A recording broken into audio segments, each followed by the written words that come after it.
तारीख 11 मार्च, दिन मंगलवार, समय सुबह के 9 बजे।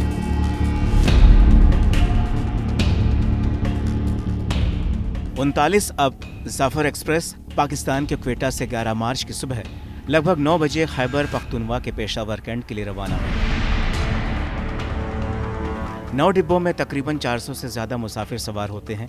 तब किसी भी यात्री को यह इल्म नहीं रहा होगा कि उनके साथ आगे क्या होने जा रहा है। क्वेटा से पेशावर कैंट तक की दूरी 1600 किलोमीटर है। इस दूरी को तय करने में जाफर एक्सप्रेस को पूरे 36 घंटे लगते हैं। जाफर एक्सप्रेस इस दौरान कुल 44 स्टेशनों पर रुकती है। हमेशा की तरह इस बार भी जाफर एक्सप्रेस मुसाफिरों से खचाखच भरी आगे बढ़ रही थी।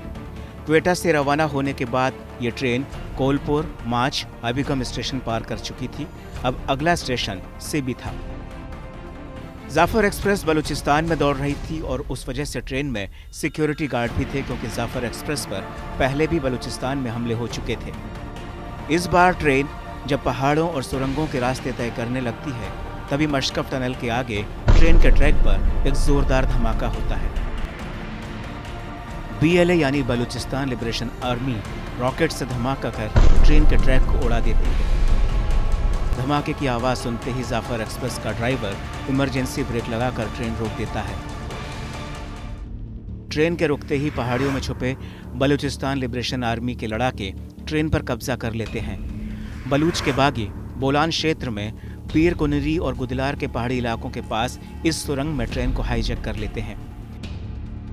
हालांकि इससे पहले ट्रेन में सवार पाकिस्तान सिक्योरिटी फोर्सेस और BLA के जवानों के बीच गोलीबारी भी होती है, लेकिन आखिर में BLA के लड़ाके पूरी ट्रेन पर कब्जा कर लेते हैं। तब दोपहर के करीब 2 बज रहे होते हैं। जिस जगह पर यह ट्रेन रुकी है और जिस जगह पर BLA ने ट्रेन कब्जा किया है, वो सिबी स्टेशन से पहले बोलन पास ढाडर का इलाका कहलाता है।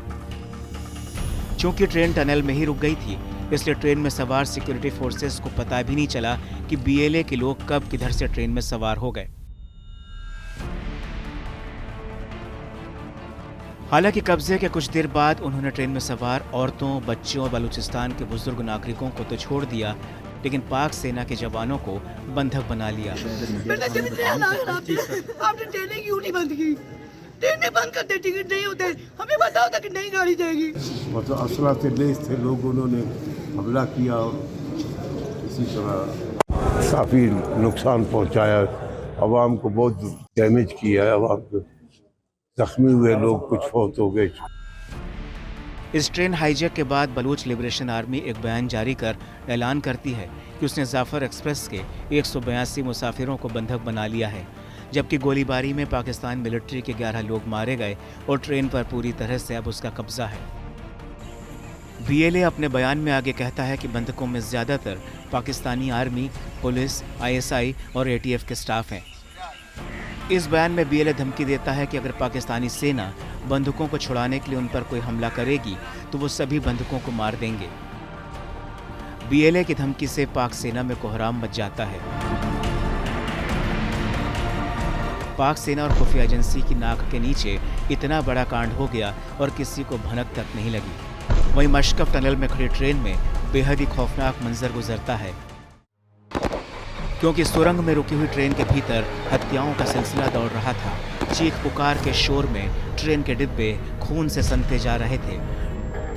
डिब्बों में गोलियों की तड़तड़ाहट जारी थी। पटरियों पर लाशें फेंकी जा रही थी। ट्रेन की बर्थ खून से सनती जा रही थी।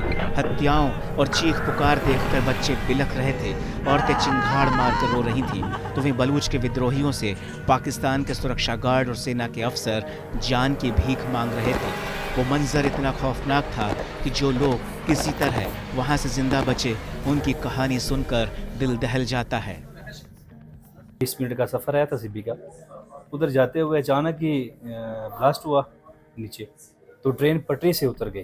तो हमारा तो ये पहला वाक़या था ऐसा, अल्लाह माफ़ करे, बहुत ही ख़तरनाक। तो जब उधर ब्लास्ट हुआ तो फिर अचानक ही कुछ लोग आ गए, उनके पास लॉन्चर भी थे, उसके बाद काफ़ी चीज़ें थी, गन्ने वगैरह थी। तो फायरिंग शुरू कर दी। ये नहीं हवाई फायरिंग, डायरेक्ट अंदर। तो फिर यही बोलते रहे कि बाहर आ जाओ, जो बाहर नहीं आएगा हम उसको मार देंगे। तो जब अचानक वो मसला बना, भाई साहब बाहर आ गए, तो साहब के उन्होंने आईडी कार्ड चेक किए, कुछ पंजाबी थे, कुछ सिंधी, कोई बलोची, साहब को अलग अलग बैठा दिए। तो फिर वो मतलब कभी फ़ौज वालों को, मतलब जो फ़ौजी हैं उनको निकाल के बाहर, उनको कभी मार दिया, कभी किसी को मार दिया, जिस पे दिल किया ना उस पर फायरिंग कर दी। पहले हमारे शेल फेंके गए हैं ट्रेन के ऊपर, उसके बाद हम पे फिर फायरिंग की गई है।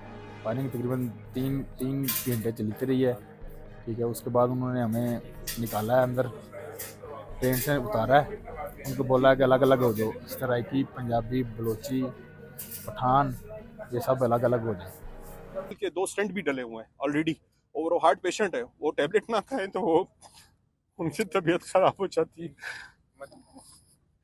मैंने उनको सुबह एनजिस से टैबलेट भी लेकर दी उनको। मैंने कह रहे थे कि यार रऊफ, मुझे एनजिस से टैबलेट लेना, अगर मेरी हार्ट बीट तेज हो तो मैं फौरन टैबलेट जो है इनहेल कर लूँ। बलूच लिबरेशन आर्मी ने दरअसल पाकिस्तान की सरकार को 24 घंटे का अल्टीमेटम दिया था।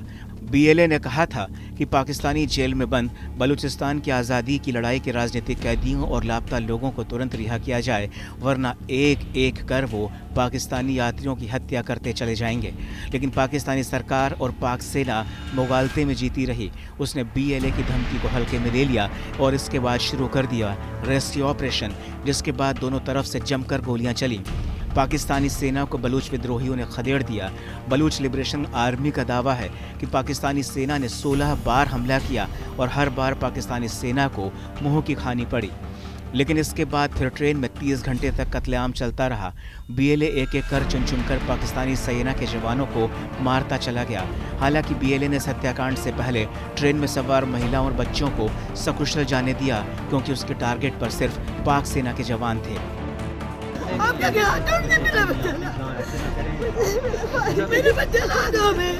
हालांकि इसके बाद पाकिस्तानी सेना कार्रवाई करती है और 12 मार्च को एक बड़ा ऑपरेशन शुरू करती है। इस ऑपरेशन में बलूच आर्मी के 33 विद्रोहियों को मारने का दावा किया जाता है। पाकिस्तानी सेना की कार्रवाई में स्पेशल फोर्सेस, पैरामिलिट्री इकाइयां और वायुसेना शामिल होते हैं। कार्रवाई के बाद पाकिस्तानी सेना यह दावा करती है कि ट्रेन हाईजैक में 31 लोग मारे गए हैं, जिनमें 18 सैनिक हैं। तो वहीं बलूच विद्रोहियों का दावा है कि उन्होंने सभी 214 बंदूकों को मार डाला। ऐसे में इनमें ज़्यादातर पाकिस्तानी सेना के जवान हैं। ऐसे में दोनों के अपने अपने दावे हैं, लेकिन एक सवाल उठता है कि अगर पाकिस्तानी सेना के सिर्फ 18 सैनिक मारे गए तो फिर मशकफ टनल तक 200 ताबूत क्यों पहुंचाए गए।